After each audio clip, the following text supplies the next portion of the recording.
everyone, it's Lindsay and welcome back to my channel. Today I am feeling so whimsical, so I just went straight into the spring summery vibes. We're joined here by my little mini dragon Amaranthan. He's happy to be here. He's matching my outfit. So is my little Alice in Wonderland mug. I'm just so happy today, you guys. I don't know what it is. I just want to share some of that joy with you right off the bat. I also want to just take a moment and say thank you so much for all of your comments and all of your kind words on my last video. Publishing, querying, submission, all of that is just so hard right now, and sometimes it feels good to know we're not alone, even though I wish none of you guys were going through the same motivational problems that I was. Having a good sense of community is always really helpful, so I'm so happy that so many of you found the video helpful, and the comments I just found like amazing. So thank you for that. But my little motivational slump that I was talking about didn't just impact, you know, my writing. It also impacted like my YouTube schedule because I like just wasn't feeling like filming videos. So I actually didn't do a wrap up for last month. So I'm just gonna combine them both in this video. So we're gonna talk about both April and May. So if you're new to my wrap up videos, this is just a cozy little coffee chat where we hang out. I'm actually having peppermint tea today. I have all of my animals surrounded by me constantly. And we just hang out. We ask you how your day was. We ask you how your reading, your writing, and your life went the past month. We share book recommendations in the comments. We cheer each other on with our writing goals in the comments. It's a great community building video. So if you're looking for writing friends or reading buddies, I'm sure you will find some down in the comment section. But let's go ahead and dive right in. The first thing we're going to talk about is writing.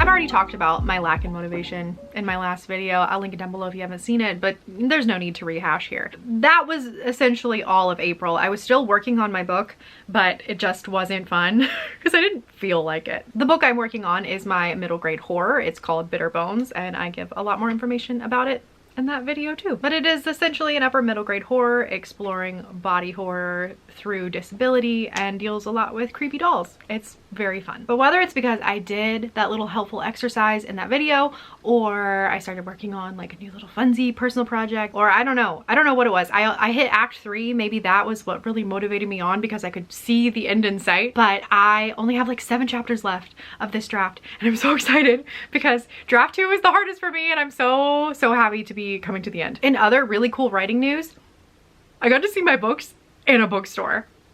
That's so exciting. When The Glass Witch first came out, I was seeing it quite often in Barnes & Noble, but since then I think it's kind of like teetered out, and so I'm pretty used to going into bookstores now and not seeing my books, and like that's just like totally a thing that I'm kind of at norm with. Like I feel like I don't even look anymore when I go because I'm like, oh, I know it's not gonna be there. But me and my husband were out this month and we stopped at one of our like really big indies in the Cincinnati area called Joseph Beth, which they're an amazing bookstore, and they have a little cafe attached, so we were going there to have lunch, and Brian was like, just look, just go in the children's section, just like go look.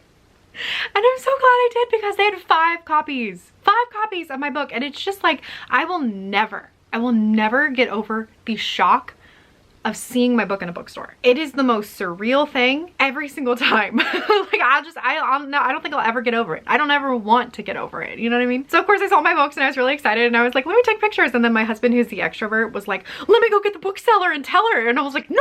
But he grabbed her over, and she was really sweet and really nice, and she was so excited to meet me. And I was like, you know, blushing and bumbling, and I was like, yeah, I wrote these, yeah, I guess. And so they like had me sign them, and they put like little signed stickers on them. So I guess if you want a signed copy of my book, you can hit up Joseph Beth Booksellers in Cincinnati, give them a call and just say, hey, we would like one of these signed books. But that was really fun. The other thing that I did that was writing related was that I decided to do that thing that I do sometimes where I watch a movie because I love something about it and I want to incorporate something about it into my books. And so I watched the movie, and on a piece of paper I like beat out the plot beats. When I was writing The Glass Witch, I did this with Hocus Pocus because I wanted to learn how to write a story in 24 hours because Hocus Pocus is set in 24 hours, so I like learned from that. And then with The Odds, I really liked the mystery and the conspiracy in Tim Burton's Sleepy Hollow, so I watched it again and I just like beat it out every plot beat, and it was so helpful and so enlightening. And I decided to do that again. This time it was for my personal just funsy play around fart around project, and I did that with Pirates of the Caribbean. Oh my gosh. If you knew me at all when I was 14, which God help you if you did, this was my everything. This was my Roman Empire. And I love this movie. It's great. I've probably seen it 20+ times, but I have never like sat down and like watched it through like a writer's lens. And let me tell you, this movie is so brilliant. It is so brilliantly plotted, the intricacies, the character wants and desires, and it was just so brilliant. I can make a whole video essay on how well the needs and desires and like the four corner connection thing, it was so good. I learned many things from that, but like the main thing I learned from that was this actually wasn't helpful for what I'm trying to do with my own personal project.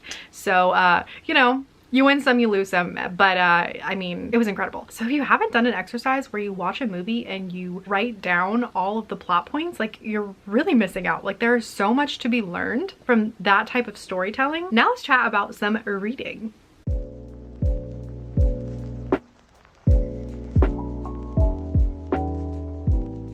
Over the past 2 months, I have read 17 books, 7 in April and 10 in May. And like if you've watched a couple of my other videos, you know I'm in my D&D era. So like all of the books, and by all the books I mean 9 books that I read, were like D&D based or like in that world in some way. And I'm just having the best cozy fantasy time. I want to share with you my top 3 favorite books that I read the past 2 months. But before I do that, I have to show you my pride, my joy.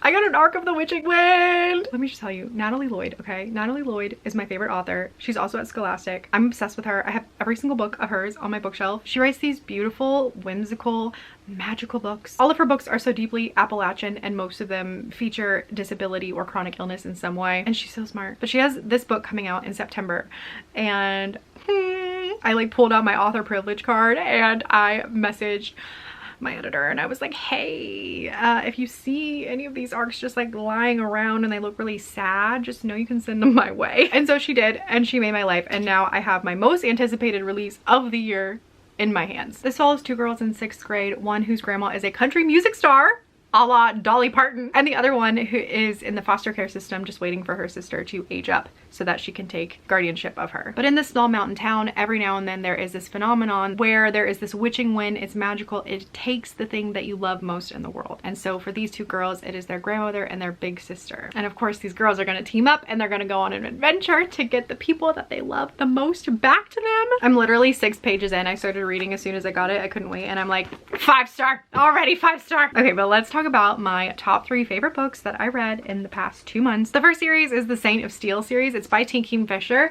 who actually is the author of one of my favorite middle grades of all time, Castle Hangnail. I think her real name's Ursula Vernon and the pen name is T. Kingfisher. Either way, this is a really, really good middle grade, and if you like the odds at all, like the kooky, spooky, funny vibes, pick this up. It's incredible. But the Saint of Steel companion series is about a group of paladins, or like fancy knights, who fight in the name of their god, and then one day their god dies and they're kind of left like, well, what do we do now? And it's about each one of the people in the gang finding love in places that they don't expect to. Who am I? I love it. The humor and the whimsy that I love so much in Castle Hangnail is so apparent in these books. Like you can really tell they're written by the same author. It's just so fun. It's so fun. I love the men. The main dude, he is a big warrior buff paladin who doesn't know how to handle or like identify his emotions, but he really likes this girl, and she's like a perfumer. She makes perfume and he like loves her, but he doesn't know how to deal with it, and so he just knits. He knits all day. All right, the next book is like, duh. Bookshops and Bone Dust by Travis Baldree. This is the prequel to Legends and Lattes, which you may have heard of before. And I'm gonna say something controversial yet brave. I like this one more than Legends and Lattes. Come at me, bro. Just kidding, don't, I'll cry. But like, this is so good. This is about Viv from Legends and Lattes like 20 years earlier when she's like a young adult. She gets injured, and so she has to stay in this seaside town, and she discovers literature and the love of reading and how books can be so healing, and the community that can be based around finding book clubs and buddy reads, and so beautiful. There's also a deep sense of like melancholy that pervades this book that isn't in the first one. Viv knows she's gonna leave this little town, right? She's only there for a small amount of time until she gets better. So she's making all these connections with people that she really cares about, knowing she's gonna have to leave, and it's just like so bittersweet. There's also like way more plot in this one too, which I did really like. I know that was like a big critique some people had of Legends and Lattes. There just like wasn't enough going on, and I think maybe that's another reason I kind of preferred this, was because there was so much more going on. I don't know. This is a book 100% 100% for people who love reading. 5 out of 5 stars, amazing. And my most recent favorite is this book called A Second Story, and this is actually by a YouTuber. Like, this is by Jen's Bookshelf is what she's called, and she has a YouTube channel where she talks about books, but she also does a little bit of authory content, and she talks about like her self-published journey and writing her books and doing vlogs. First of all, I'm kind of like low-key obsessed with her, like nobody tell her. Her channel is just so happy and bright, and like I told her one time in a comment, I was like, you just exude the color yellow, like you just make me happy. So I had been following her channel for a while, and I knew that she had self-published some books, and I was like, well, heck yeah, I'm gonna check them out. Loved. So I picked it up and devoured this book, and the rest is history. The rest is history. I also went ahead and bought the second book in the companion series because I was like, I'm a goner. But this follows 2 folks, a wizard and a rogue, and they are settling down in a seaside town to open a bookshop. I'll never get sick of that trope, honestly. As a connoisseur, now that I've read like 9 in 1 month of cozy fantasies, let me tell you, what makes a successful one is the vibes. You have got to have a good atmosphere, and this book just absolutely knocks it out of the park. It is such a summertime vibration. It's just like sand between your toes, the ocean lapping at your knees, the sun, hot, humid, good food with a good book, and like the cute little townsfolk. Oh my god, it's so good. Anyway, Jen, I don't think you watch me, but if you ever find out who I am, hi, I want to be your friend. Now let's talk about some life stuff.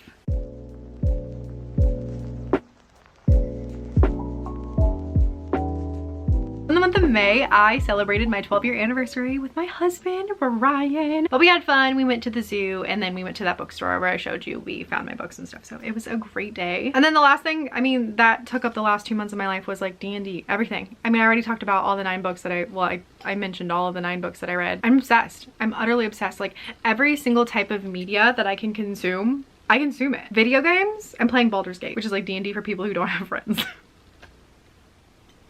Me. When I'm writing, I'm listening to the Baldur's Gate soundtrack. Podcast wise, I am watching Critical Role, which is a bunch of voice actors who get together and like build their characters, because D&D is like collaborative storytelling, right? That's all it is. It's collaborative storytelling, and then you roll a dice to see if like what you're wanting to do actually works out. Since it's so storytelling based and these are like professional voice actors, it just feels like I'm listening to an audiobook. It's incredible. And I actually figured out that since I discovered Critical Role and I started watching them, I'm watching campaign 2, I did some math, and I actually figured out that I have consumed the equivalent of 16 audiobooks. 16 audiobooks in the amount of time that I have given my life to this podcast. And then TV show wise, I'm also watching Vox Machina, which is their first time that they did this, where they all got together and played D&D. And it got so big, they got like 1 million followers or something, and then they made a TV show out of the game that they were playing, and I've been watching that with my husband, and this is my life now. But you know what? I'm so happy. I'm sorry, like all of these things that I'm talking about are bringing me so much joy. Anyways, so tell me about your month. How did your writing go? Did you hit all of your goals that you set for the months? And what about books? Give me the recommendations, especially if they're cozy fantasy, because oh my gosh. Anyways, thank you so much for being here today. This PPS broadcast was made possible by viewers like you. So if you'd like to subscribe and support my channel, that would be great. And I will see you in the next one. Bye.